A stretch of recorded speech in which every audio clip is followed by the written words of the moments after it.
Welcome to the Slop Farm. Enjoy the video. In this video, I will explain how to update firmware in TIA Portal.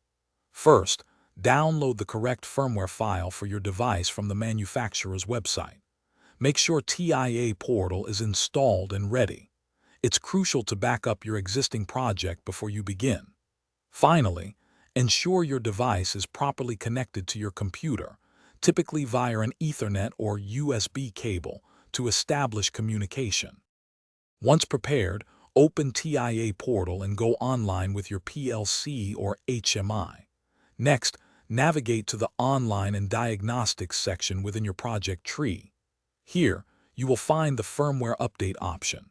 Select this, then browse to the firmware file you downloaded earlier. Confirm your selection and initiate the update process, which will begin transferring the new software. During the update, it's important to closely monitor the progress bar and any status messages TIA Portal displays. Crucially, do not interrupt the power supply or disconnect your device at any point.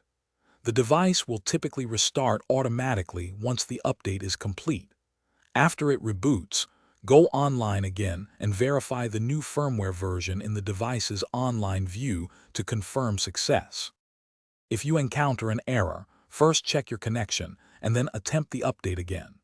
Always ensure the firmware version you're using is fully compatible with your specific hardware model. For the best experience and to avoid common issues, always use the latest TIA Portal service pack. If problems persist, consult the official Siemens support documentation for detailed troubleshooting specific to your device. Thanks for watching. Consider subscribing if we helped you today.